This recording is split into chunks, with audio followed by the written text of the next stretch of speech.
right, the recording has started. I'm going to share my screen and hopefully you can see that. I'll check for questions in the Q&A box, but if I ever happen to miss a comment or a question, it's not intentional. There's just a few things I'm looking at the same time. So I will give my contact information at the end.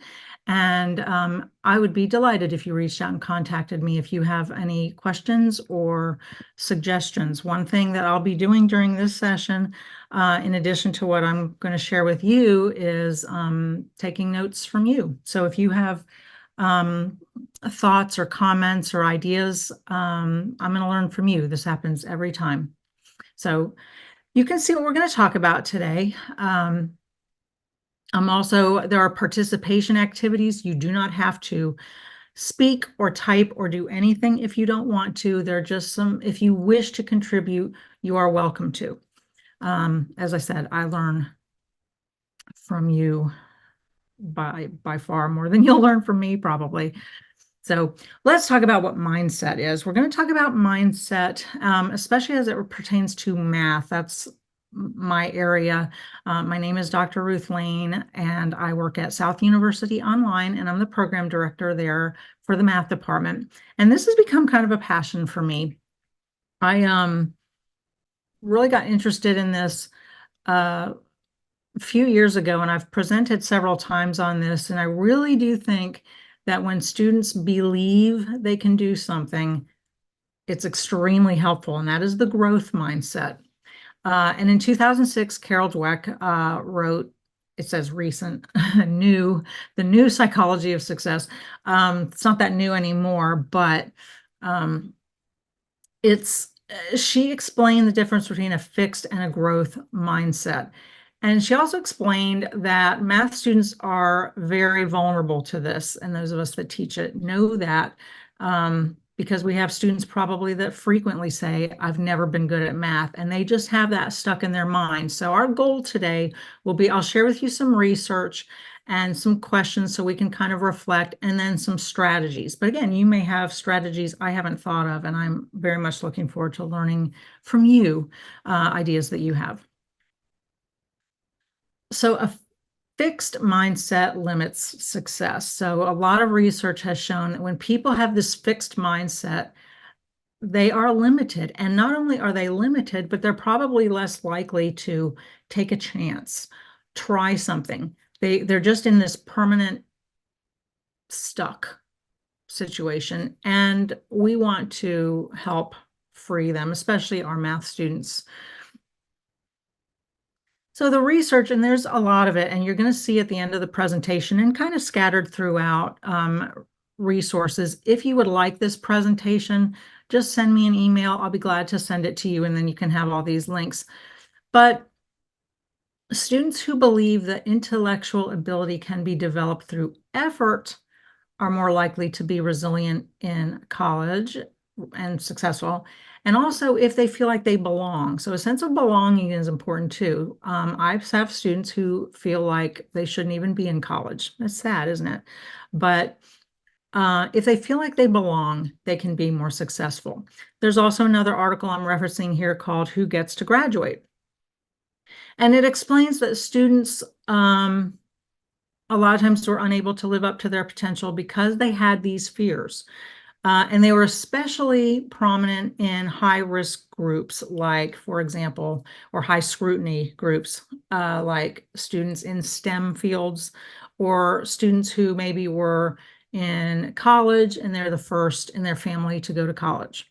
So they can feel especially vulnerable as well. Okay, this is an old joke. How do you get to Carnegie Hall? Practice. But this article is interesting because it says that math ability is not achieved via genetics. My first exposure to this was when I took a chemistry class, and my dad was a chemical engineer, so you would think it would have just trickled down into my brain, and it did not. So I took chemistry in high school over the summer, kind of wanting to get it over with because I was a little bit afraid of it. And it was really hard for me. And it was a faster paced, probably not good, Um, but I struggled. I got a C and I was kind of relieved. But could I have practiced, maybe not taken the accelerated version of it and done much better? I really think I could have. But that's that experience. Another thing I thought was interesting from this particular article was that math is not a universal language. I happen to think it's a language, but universal, no. Our children might know that if they're going to go from one part of the yard to the next, like the diagonal, they know to just cut straight across. They know that. They understand grouping. They learn that when they're little. But going around the sides is the Pythagorean theorem. They know that's longer. So it's kind of instinctive that they know, but they have to learn the Pythagorean theorem. And when students, they may have a support system at home where they're starting off great and everything's fine and up, I'm good at math, where other students may not. And then they're starting off thinking, I'm not a math person. So those are some things that they're coming in to our classes with. Um, and again, this article explains that doing well at math is due to practice. And they can do well if they practice. So, for example, if you're learning a musical instrument, if I'm learning the guitar, am I going to be Eddie Van Halen? Probably not, no matter how hard I practice, but I can do well enough to get by, right? So whoops, sorry about that. That's something to keep in mind as well. So, let's look at this. I call this activity 1, but again, what you type in the little chat box is completely up to you. But I want you to look at these two brains and look at those and see what kind of mindset you have. So, as you ponder that and as you look at those, I kind of think, I like to think I have a growth mindset. I'm good. But I got to tell you that over at the red brain, um, several down, tell me I'm smart. I like that. So, and again, this is an author's point of view, but I do think most of these hold true. Um, but I'm not as big a fan of someone saying you try hard, but you can see that trying hard is a growth mindset kind of phrase to use. So, if you have anything to share, are there any of those that jump out at you, or do you feel like something should be added? And again, you do not have to type, you don't have to do anything, but I just want to give you a chance if you'd like to share.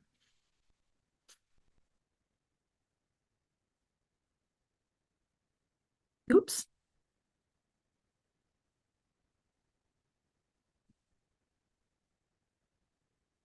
Okay, well, I will continue on, but if you do, oh, hang on just a moment. And I don't know if you all can see the chat comments. It looks like you can. I tell my students that when they fail, they learn. Pamela, that is fabulous because I do the same thing. And, you know, that's exactly right. Being missing a problem in math, that happens. And when you miss a problem, that doesn't mean you are a failure. It means you got that problem wrong, and it's a chance to try again. So I like that. Um, Elizabeth, me too. Um, if there's something I'm stuck on and I'm anxious about, there's my fixed mindset. I'm glad you said that. We don't necessarily have to be one or the other all the time. Exactly. These are great comments. Learning is a process over time. I like the muscle analogy. I have a little cartoon that says math is weightlifting for the brain. Have you seen that? It's a little brain lifting weights. I post that every time. You're right, you can't rush it. Right. Learning from mistakes is how we I love these ideas. You're absolutely right. I'm so glad you guys share that. Um, we think about when you were learning math, for example. I made plenty of mistakes when I was doing my homework. Back then it was you wrote it out. There wasn't a computer, I know. Um, but I would get something wrong and I'd have to start over and do it again. But that is how you learn. Math is so much about practice. Neuroplasty. Oh, excellent. I knew I would learn from you all. This is fabulous. You've looked weightlifting for the brain. I love it. Excellent. Yep, always. It's hard because my students do get frustrated. Sounds like yours kind of do too sometimes. All right, well, let me talk to you a little bit about I used to call this old tapes. I don't know if you know what that thing is up there, but it's a tape. So if you're not sure, you might not know what these are either. So we'll come to these or Spotify.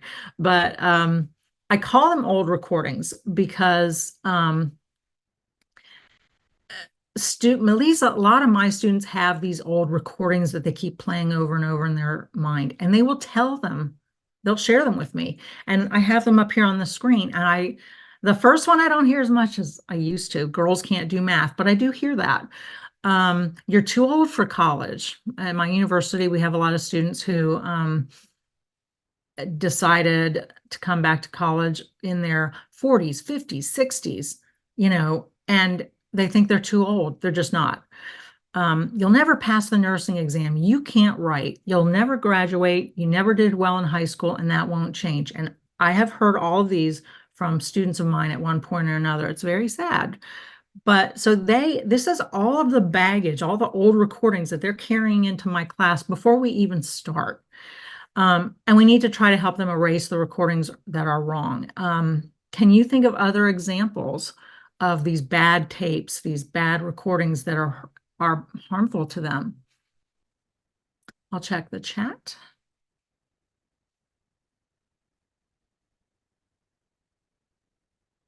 And the reason I'm talking about these old recordings is because it just helps us if we understand the perspective that our students have, because we may not have ever felt like this, although we may for different things in our lives, right, that we've talked about a few minutes ago, but it just helps to relate to them and kind of understand.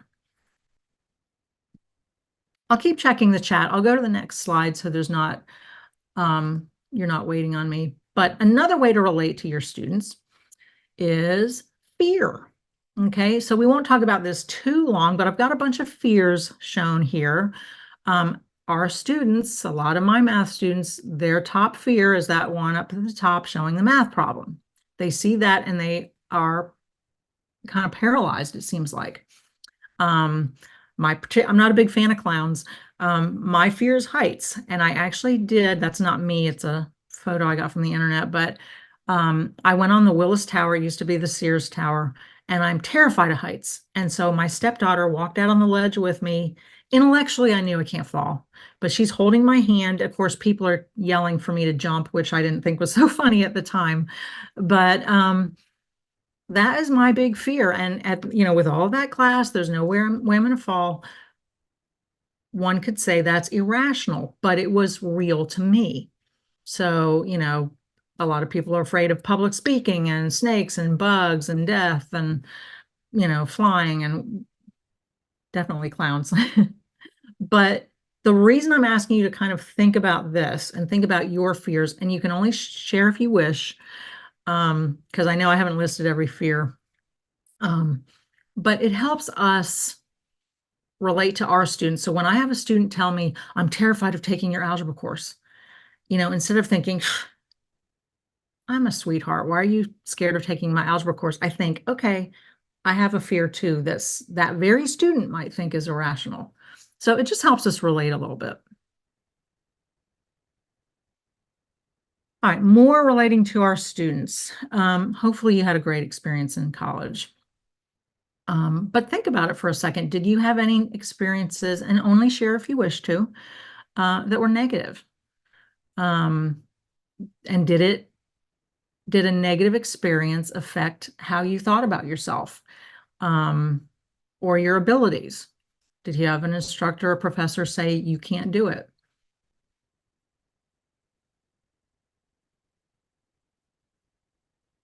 Oh, that's a very interesting comment. The fears of math root and students don't feel smart when they don't understand something. That's a great connection.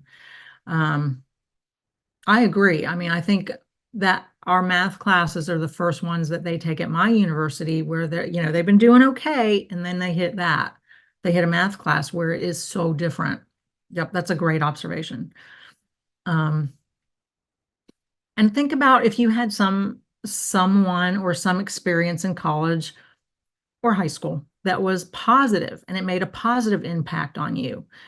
Did it affect your future choices? Is that what made all the difference?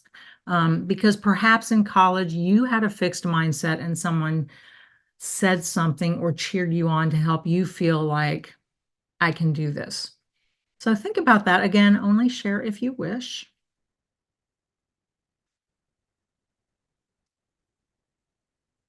And I'll keep checking the chat because I know it takes a while to type. So appreciate the great participation so far and for sharing. Let's talk about how we think about mindset. We know kind of how we should feel, but we can just be honest and think, we've talked about our own fears, our college experiences, um, so that we can relate to our students. But what about our own views? Do we really think that all of our students can learn and that we can help our students improve and be better and more engaged learners? And I have some, again, if you email me when this is over, I'll be glad to share this presentation with you if you'd like. But I share each of these images I share with my students. Um, and they relate to them. They will actually say, um, that was helpful. Um, so think about your own perception. And again, you don't have to say anything if you don't want to. I will tell you that it's sort of a sad story. I have a great friend, and she has told me that she wants to go to college, but she's never going to because she's terrified of math. And And it's so sad to me because there's a dream that she has, um, just like the research shows, there's a dream that she has that she cannot, she can't make progress on that because of this fear. And I have offered to tutor her. I told her I'd help her with every math class. So you'd think that would be helpful, and I'm sure it would be. And she's not, you know, she's grateful for that, I'm sure, but her fear is so strong that even with someone saying, I will tutor you in every class, she's still not going to do it. She's that afraid. So, these fears really are deep within our students, and they have taken, in some cases, decades and they're probably continually getting reinforced, which is very sad, I think. One thing to consider is, who are your students? And I'll share who our typical students are, but you may have um, something else you'd like to share about your students. But if you don't know who your students are, that's okay. Maybe you're new or you just haven't been in a department meeting or a university meeting where this is shared with you. But I bet leadership would share it with you. I will tell you from my perspective and from my university, a lot of our students did not go to college right after high school. They are parents and they work full time and maybe at more than one job.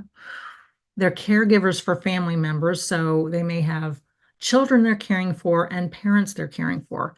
They haven't been in school for many years, and this is the worst in my mind. They don't have a support system in place, like encouraging family members or people to help them take care of things around the house or the children or whoever they're caring for.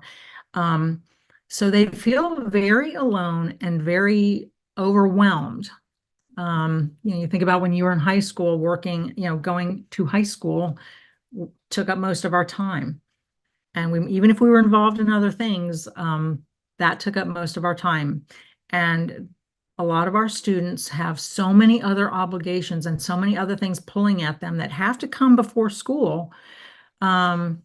I mean, these are just more things they have to overcome. And the mindset connection is that last one, I think. If they have, I have had students tell me this. All of this is from my own students, and they have said, my own, and they'll name a family member, doesn't think I can do it. And that's tough. Can you think of other challenges that some of your students might face in addition to the ones I've mentioned? I'm sure I haven't mentioned them all, but those are the ones that kind of stick out with me.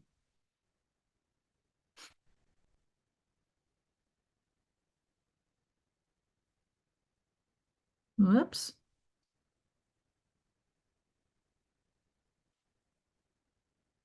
I'll keep checking if there's anything you'd like to share. Oh, let me go back. Absolutely. Some students are first generation college students, right? And nobody in their family gets it, or they get it, but it's not something they can relate to. Uh, Pamela, I forgot about that. That is another good one. Some have been incarcerated. Um, I've some are in the military. I've had some tell me, okay, I can't work for the next week because I'll be unable to communicate at all for you know, somewhere they've been sent or whatever. Um, I think you're right. Not everyone learns at the same pace. Each student is different. Teachers don't understand that. I think you're right. Even though we try to coach fellow instructors about this, it's hard when, you know, we have a way of thinking and our students don't. It's hard to connect with that. Right. You're right. Students, they are smart. A lot of my students think they're not. They are smart. But they've got so many other barriers exactly that they have to deal with. Um, Great observations. Thanks for sharing. I do want to mention briefly plagiarism. I don't want to go too far into it, but I just want to mention this could be another stumbling block. Plagiarism is wrong. In no way am I saying, oh, overlook it. No way, no way. But do know your university's policy about it. But for most institutions, the first offense doesn't get you kicked out of college. So you need to enforce your plagiarism policy, and it is serious, but try to use it as a learning tool. Okay. So, help them understand what they did wrong so they don't repeat it. And they might think, well, plagiarism, it was the only way I was going to get through. Um, well, it's not. You can tell them it's not because they can do it without resorting to this. Okay. Um, in addition, um, give them the resources that they can use at your institution um, so they can use those resources to do well instead of thinking that the only way they'll get through it is by plagiarism. So let me know if you have thoughts about that. Just know that, again, know your university's policy. You probably all do. But one offense doesn't get you kicked out of college, and we want them to try to get back on track so that they can be successful.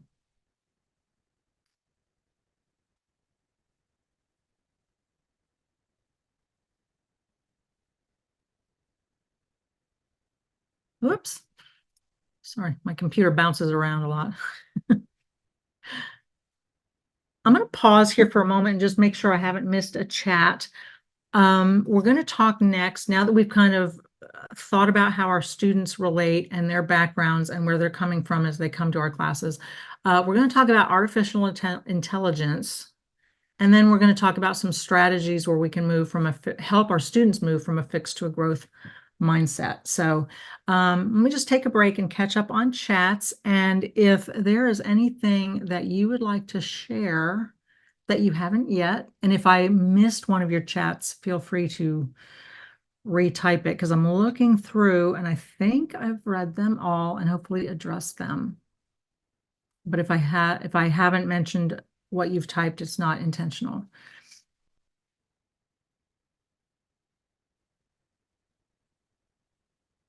Oh, you're psychic. I am going to talk about apps like PhotoMath.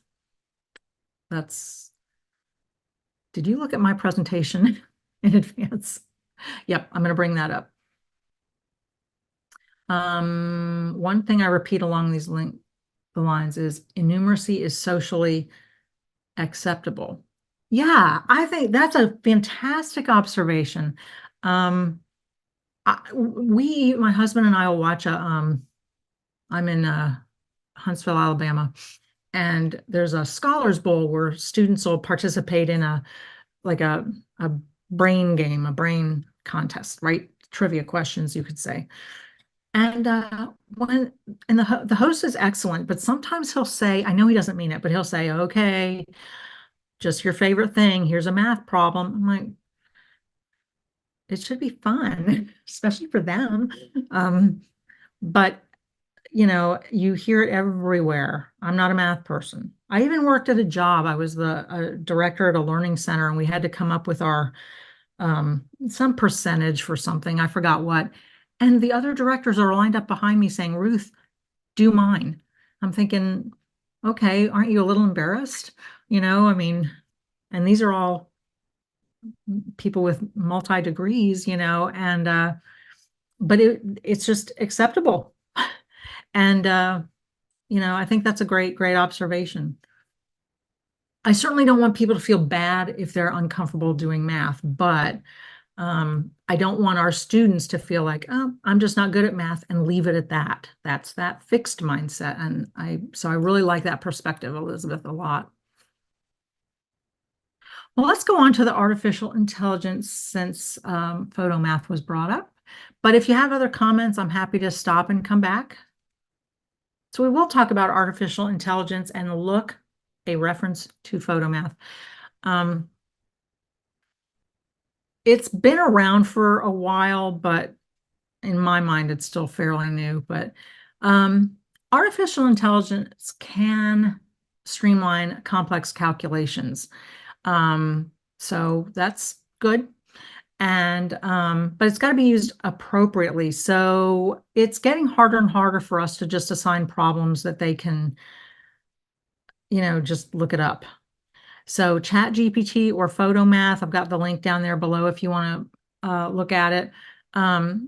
Maybe if things can easily be solved that way, we should consider finding another way for them to explain a concept or demonstrate mastery. But Photomath, if you submit a photo, not only will it give you the answer, but it gives the steps. So be familiar with it. So if you do see a student generate an answer that way, you'll kind of recognize it. But artificial intelligence has some benefits. Mathway. I have not played around with Mathway a lot, but I have heard of it. So that's a good one. I will jot that down and make sure I take a look. No, you know what? I think I do think I've seen that. I haven't looked at it lately, but I do think I've seen it, and it generates all the steps. It is similar. And that's, I think Photomath, you take a photo with your phone, and Mathway, you can just type in a problem, I believe. Thank you for bringing that up. Artificial intelligence can be helpful because it can generate activities that focus on things like number sense, like, what does the numerator mean in a fraction or whatever. And it helps instructors use manipulatives to explain a concept. It can generate real life scenarios, and you can even ask it to provide research about how other instructors have used AI for the math classroom, which is pretty cool. It can generate problems on an individual level. So you can ask for activities to support a certain concept and a certain skill level. And it's got a mindset benefit as well, because you can say, how can I create an environment to promote a growth mindset in mathematics? So, you can probably get tons of ideas, and you may find, actually, I hope if you do this and find other suggestions than the ones I'm going to share with you, I hope you'll send them to me. I do, because I cannot, this is a passion of mine. Mindset is a passion. And the more I can learn about how to help my students, the happier I'll be, and they will be too. So sorry about the resources crunched down at the bottom there, but again, it's in the PowerPoint if you'd like it. Um, but students with learning challenges and distance barriers and socioeconomic disadvantages can benefit from AI as well. I will tell you that at my institution, we use Alex. We've also used Newton, and probably some of you are familiar with one or the other or both. Um, I will tell you that we don't use Alex the way I kind of wish we did, because Alex has an adaptive system. So at least the way we tried to use it, students would take a test and then the system would pinpoint the areas they need to work on. And so then students would have a learning path and they would get a problem. And if they missed it, Alex would figure out what problem they should do next, or even figure out if they need some remediation. Newton was similar. The reason we couldn't use Alex in an adaptive format is our classes are only 5 weeks long. And unfortunately, I really like the thought of doing that, and students are getting, if they already know a concept, they don't have to do it again. Um, but unfortunately, in just a 5-week class, our students were not able to complete the work. It was just too much. I think if they had more time, it would have worked beautifully. Doesn't PhotoMath make priority products like My Math Lab? I'm not sure what you mean. Let me know what you think. I'm not really sure what you mean by that. I think if we use Alex in the adaptive way, I don't think that would be obsolete, but I'm open to learning why you think that's a possibility. Because I am not aware of PhotoMath, unless you're saying that students can just use PhotoMath to enter all the answers. I think that's possible, but I think at least Alex, what I have seen with Alex is sometimes um, the, I'm not sure if you could, I mean, I guess they could actually. I guess I think I know what you're saying. You can say, hold on. Yep, I see what you're saying. I suppose they could, and that's why I would suggest it's not your only tool. Like I've always had a theory of I don't want to stick my students in software and that teaches them. That's a good observation, though. I do want to kind of think about that a little bit more, but it is not the only assignment. We have them actually solve problems within the classroom. But, same thing, PhotoMath. But we also have assignments that ask them to explain something. And, nothing helps more like having a conversation with your student too. So something I would love to propose, I don't know if this will happen, but I would love to propose that we have one-on-one conversations with our students, because then they're even like I teach online, maybe do a Teams chat or a phone call and talk to them. So I would suggest not having all your assignments in one system, because you do make a great observation. I don't think many of our students are doing that because all of my students would be passing, and they're just not. So I'm glad for that, but that is something I think we should be aware of. So you do make a great point. Also consider, not that you can necessarily use the game set within a class, but I do think it's an example of game theory for learning. So if you have the set cards, it's a great game for matching, pattern recognition. And there you can I do it every morning. It's a set game of the day, and I do it every morning, and I like that. And of course, there's virtual labs using virtual reality simulations, and I have some links there for you.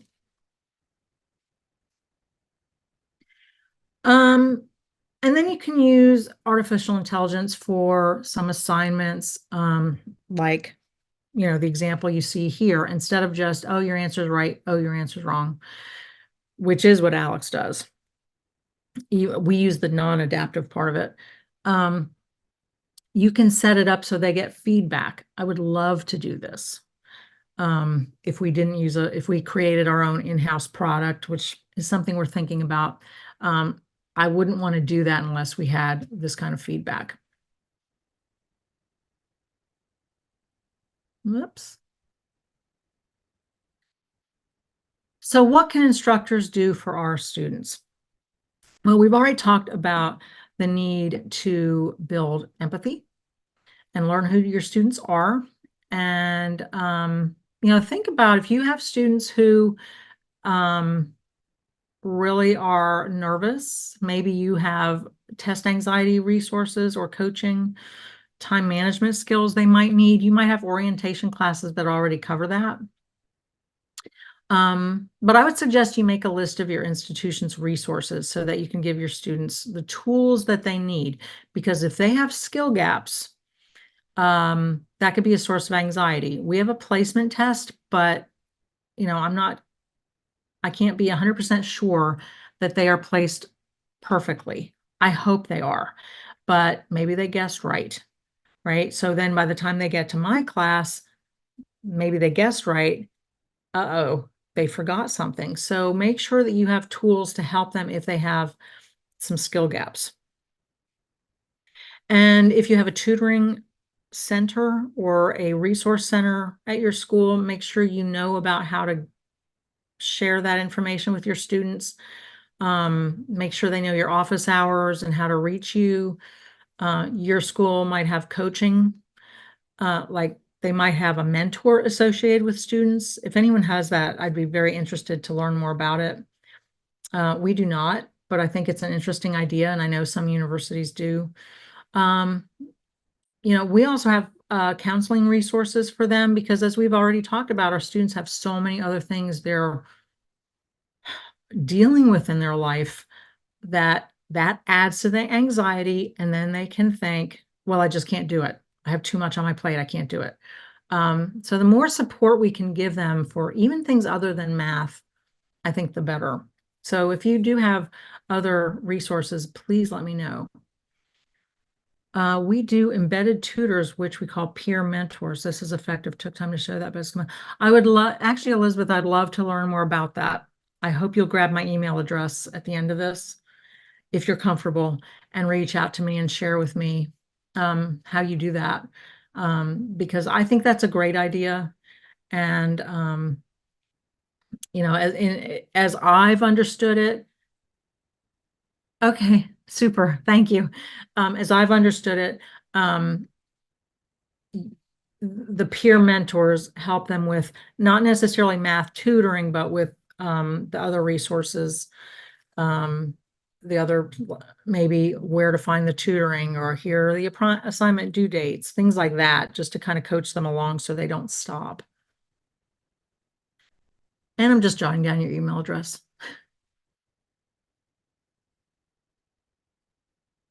Thank you.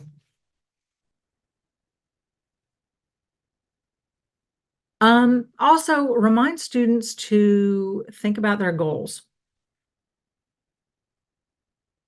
Oh, I love that idea. Find the resource game. That's a fantastic idea. Because we put it all in the announcements, right? But do they read all of our announcements? We hope so. But making it a little activity is a great idea. So when I was working on my doctorate, a professor said, I guess he was worried about people being ABD, everything but degree. I can't remember what it stands for, but where you don't quite finish. Plenty of reasons for that. No shame in that, but he was like, don't give up. Write down your name with your degree at the end. And I tell my students that, or I tell them, write down, when I graduate, I hope to be a registered nurse or whatever, and keep it nearby so they're always looking at that. And I have had students actually say, I did it and it was really helpful. So right there by their desk, they're looking at it every single time they're on their computer. So that's an idea that might be helpful.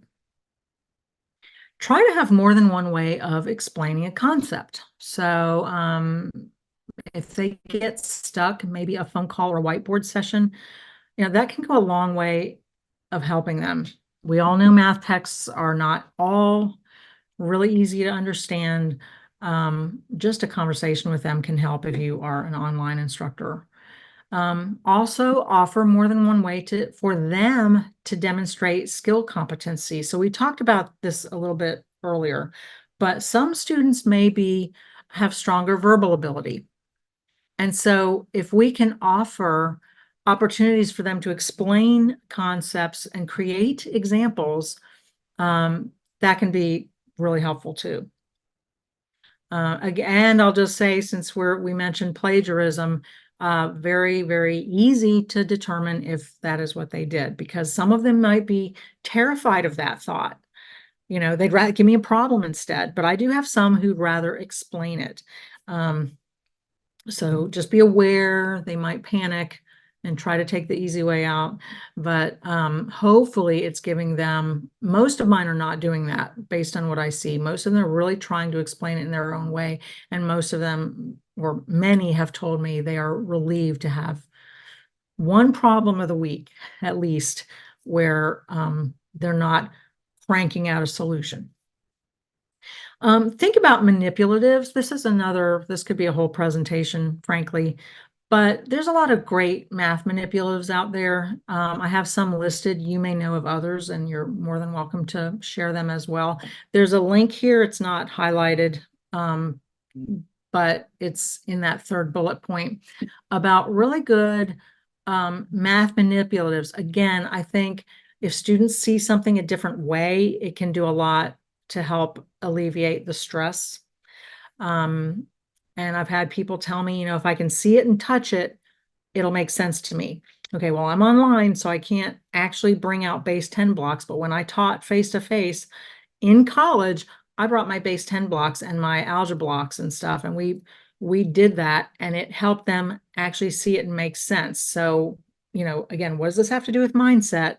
Well, it can put their mind at ease and ease a little of the stress, perhaps, if they see it presented in a way that isn't just what they say to me, letters on a page.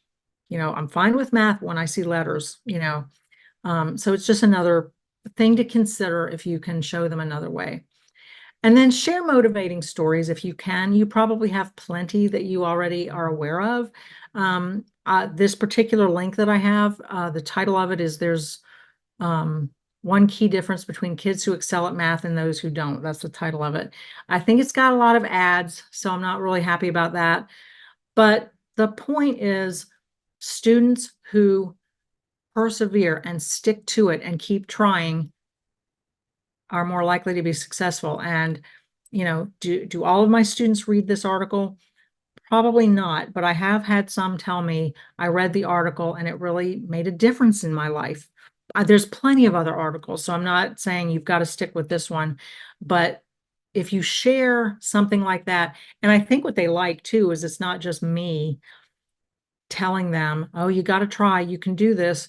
It's actual studies that show that students who try and keep trying are successful. And sometimes just hearing that from someone else can make a big difference.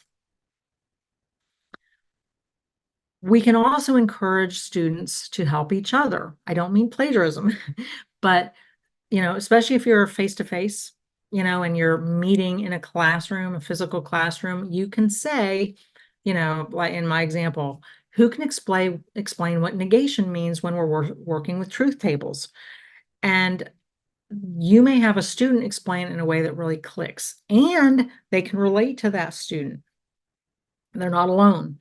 So consider that. Or if you're in a live session or, on a whiteboard and you have several students working together in a help session, consider that. And it might be a student can explain it in a way that really clicks with another student.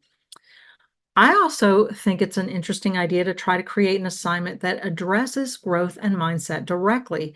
So maybe if you're teaching a statistics class, you can share data from a growth mindset study and analyze the results. So not only are they doing statistics, but they're getting information about that growth mindset that we want them to grow into. Provide quality feedback. You probably do, but I think it really can help with support. I list a lot of qualities here for quality feedback, like being positive. Try to find something they did right that you can praise. Personalized, specific, and timely, but in a growth mindset way of thinking, think about including suggestions for improvement in the future that they can transfer to future assignments, whether it's, try really hard to get your assignment in on time, or remember we have the 24/7 tutoring center, or you can send me a text if you have a question, something that helps them see not just I got this score that they may or may not like, but here's what I can do in the future to improve. I can't stress the last one enough. It seems like I got to say that not every math instructor is super warm and friendly. Um, Ours are, but some aren't. And it's it's not it's hard when math maybe always came easy for someone to um, really put ourselves in our students' shoes, but try to be as positive and helpful and available even as you possibly can, because, and I've been saying this for decades, but I really believe it's true. You might be the only positive person in your student's life. So, I think it really, really goes a long way just having you tell them, I know you can do it. Don't give up. I'm here for you. I'm your biggest cheerleader. I tell my students it's a fresh start. You have to put all your past experiences that are negative in a little box, deleting the old tapes, right?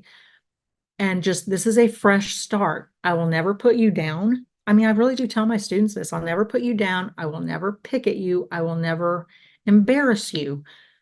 Everything I say will be constructive, and it's a safe place to be. And I won't tolerate anyone else putting you down. Um, and once they see that demonstrated, it makes just such a big difference. Another thought is to involve your students.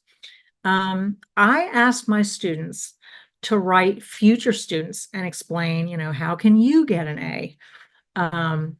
And I'll let you look at it. At the bottom here is actually what one of my students wrote, and I share it and I remove all the personal identifying information, but I thought it was really good. And the end part is what just got me, because she said, thanks for a great class. I finally passed the course. So this was written from a student who failed before. And then, she took advantage of all of the resources and she did it. And that felt great to her. And this is just great. Me telling students, go to the tutoring center, look at the resources, get your work in on time. Me telling them all this is different from an actual student who failed and later passed. So I'll give you a minute to look at that while I just take a real quick check in the chat box.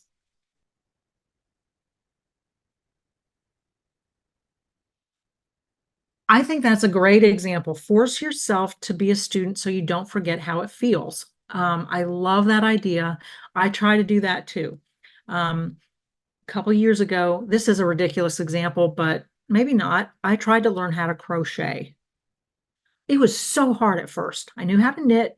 It was really hard. And so I just said, you know what? For the first month, I'm going to be horrible.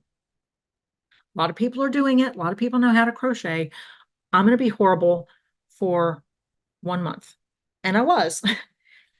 And then it started to click and I was picking up other stitches and I made baskets and bags and scarves and a shirt even. I mean, it got to be really fun. Success feels good, right? But you made just a great point. If we can occasionally take on a new subject or a new skill to learn, because as I was doing it and in my bad, I'm going to be bad for a month phase, I was like, this is how my students feel. They don't understand it. Nothing's clicking. Nothing feels right. This is how they feel. That is such a great example. I'm going to add this next time I present about this subject, because frankly, a lot of you are contributing so many great things that I'm going to walk away with. I knew you would. As far as leadership, if you are in leadership, it doesn't matter if you're not, you can make suggestions to leadership. But I think it's good to share research that supports the importance of a growth mindset. It's not something we necessarily think about all the time. We're usually thinking about how to make our classes better and, what are our faculty requirements and things like that. But share research so the conversation can get started if it hasn't already, and offer trainings that deal with mindset as it relates to math, and invite your full-time or adjunct instructors to present. I love doing that because my adjunct instructors are the ones teaching at a bunch of different places, and they have such a different perspective than I do. And they may have, or they do, have experiences that really contribute in a way that I would not, because I just work at one place. And think about how to make your math classes relevant. Try to connect things to the real world, because then, like their name with a degree at the end, and this math class helps me get there because what I'm learning in this class will help me in various topics. Every week I post math in our world, and I always share with them something about the unit that we're working on that's applicable to their world or various areas of study. Think about your outreach. I don't want to spend too much time talking about that, but should it be re-examined? Do you text students? Do you only email? Do you jump on the phone? Those might not be options available, but just think about it if they should be updated, changed. And think about course resources. Do you have tools in class to help students who have skill gaps? Do you have some way for them to get help after, when it's not your office hours? Ideally, you want them to come to you first, but do you have other ways for them to get help? Do they have counseling service resources, things like that, needs that are even outside the math classroom? So consider those. We still have time to talk and chat, so no rush, but I do want you to think about students who believe their ability can be developed are more successful, the studies show, and also students who really feel like they belong in college. That's a tough one too. They can be more successful. So think about, if you were going to mentor someone, what advice would you give? I've already redesigned all of my math course content and homework to incorporate and negate AI. My classes are OER, where students will not need to purchase any. Same here. I understand you're saying open. I forgot what that stood for. Open source, open resource. I think that's a great idea. We don't charge for textbooks or outside resources, but I think it's good to even look at what's out there instead of necessarily being right. Thank you. Oh, I knew it was something like that. Open education resource. Thank you. So you're not relying on a publisher. I think that's really interesting. It's something I've just started looking at. So I'm going to add that to my takeaways from this because I think that's a great idea. I'm glad you did that. That's awesome. Any other ideas, any other things you can think of that you would do at your particular institution to have a growth mindset conversation? I'm going to put, these are tons of resources, and there's surely more. OpenStax, yes, I've heard of that too, Elizabeth. Great. Good. Yep, that's a great one. It's thinking outside the box a little bit, isn't it? Because we're always thinking we absolutely have to be with a publisher. And, obviously your institution makes that call, and you may be in upper leadership where you can make that call. I cannot. But I think it's really interesting to explore that. So it's definitely something I'm looking at, because I'm not convinced that every textbook is written for our students. You know, our college uses OpenStax for all calculus classes. Awesome. I do need to spend some time looking at that. Can someone, yeah, now I know. I can't, I make typos too, no worries. Can anyone, we have 5 minutes left. Does anyone have, can explain what these open access resources, what you find appealing about them?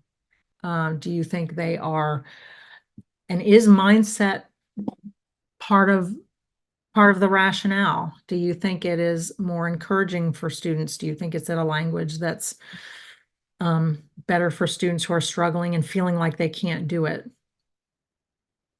Whoops.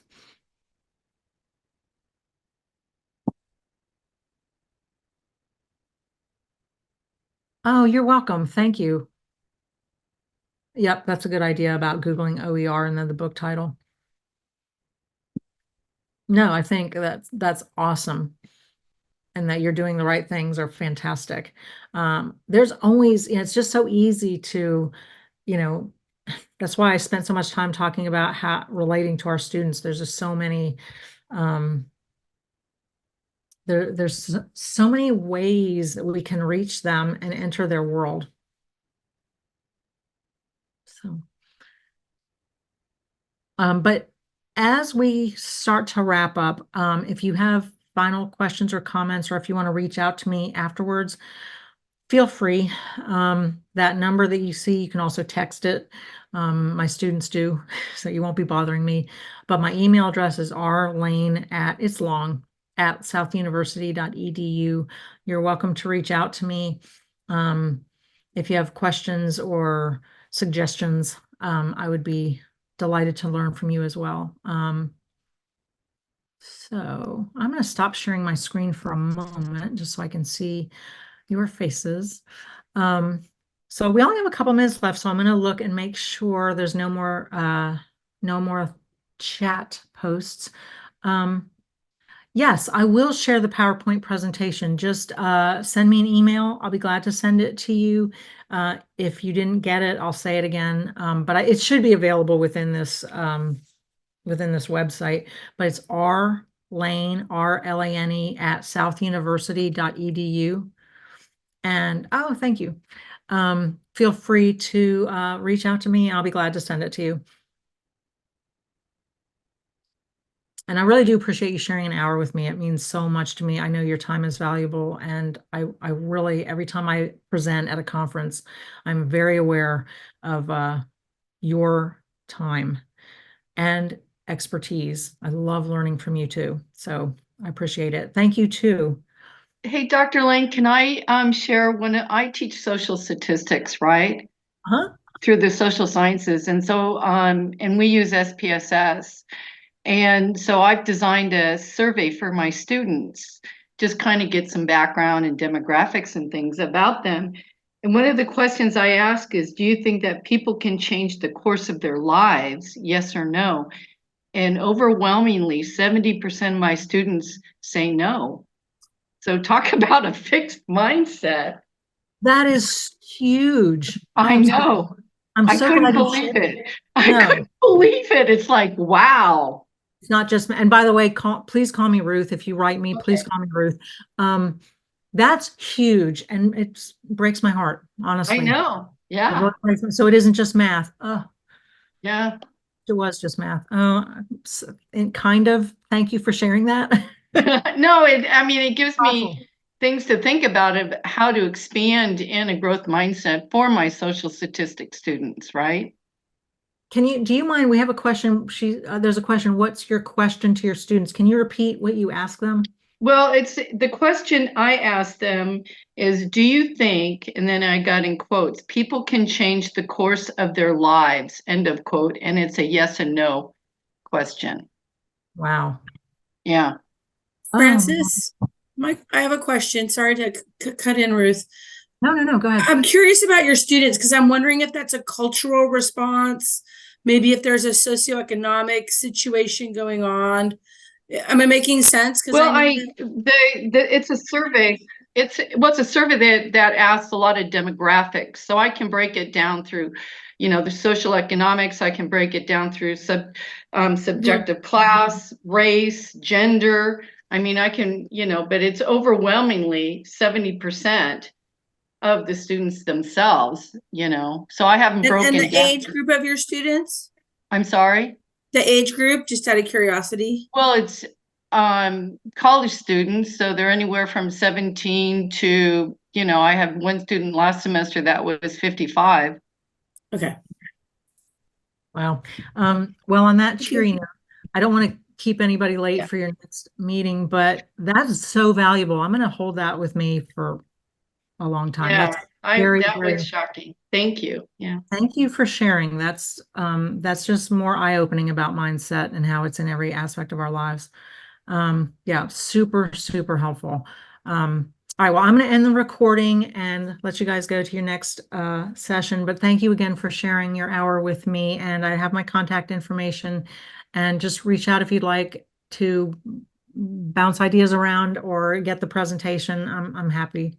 I'm happy to do that. So thank you, everybody, for your great, great insight. And I hope you have a great rest of the day and rest of your conference. Bye, everybody.